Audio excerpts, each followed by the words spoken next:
After 3 delays because of the pandemic, the Blair County Sports Hall of Fame is back. Next weekend, 5 individual inductees and a team will be honored. This year's speaker is former Boston College quarterback and former Heisman Trophy winner Doug Flutie. He joins me now. Doug, thank you so much for speaking with me. Oh, my pleasure. Good to join you. It's going to be fun going to the dinner that night and seeing the young kids and honoring them. So you speak at many events like this each year. What's your favorite part about doing things like this? I think more than anything, it's the interaction with the younger generation, the next generation coming up through and being a part of it. And of course, part of it is telling my stories and maybe passing my legacy on, maybe to encourage them. I don't know, it may not, but it's just fun to interact and see the next generation that's coming up through. So college football is going through a lot of changes right now, with the NIL probably being the biggest. How have you seen it affect the sport already? It's scary. I worry about it becoming the haves and the have-nots, because the football factory type universities are going to have people that will be able to donate, that will be able to come up with endorsement opportunities for these kids. And it's almost like the rich get richer. It scares me a little bit from that standpoint. I don't think it's happened yet. I don't think the numbers are that crazy yet. But what it could turn into is the have-nots become pure college football again to me, like the Ivy League schools. And how do you think it would have changed your football career had the NIL opportunities been available? I really could have benefited from it, no doubt. We did not have money. I needed a scholarship to go to college. My family, we didn't have much.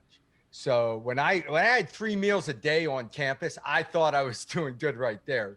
And then with the popularity that came along and finishing third in the Heisman my junior year and going into my senior year, there would have been opportunities to put a little money in my pocket, maybe to help my family out at that time. So yes, there are benefits to it. There's no doubt about it.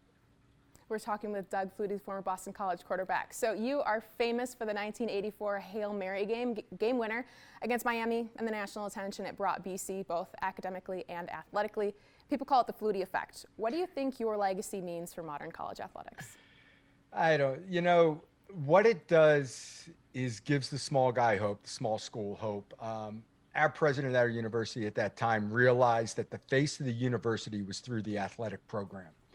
And through those years that we excelled, a lot of money came into the university and kept it alive, kept it thriving, and turned the corner for Boston College and propelled them into the next decades.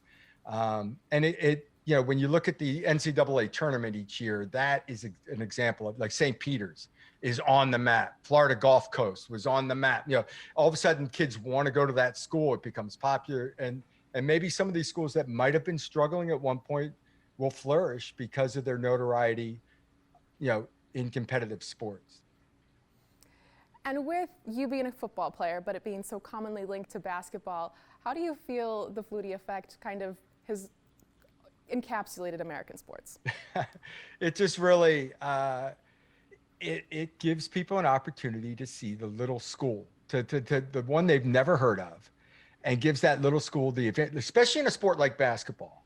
The smaller schools two players can turn a basketball program around and turn you into a winner. And all of a sudden it means millions of dollars to the university. And the amazing part is you're not sacrificing your morals as a university to have a good sports team to go there. All of a sudden what happens is the popularity of the school increases. You get more people trying to get in, and your admissions gets more elite.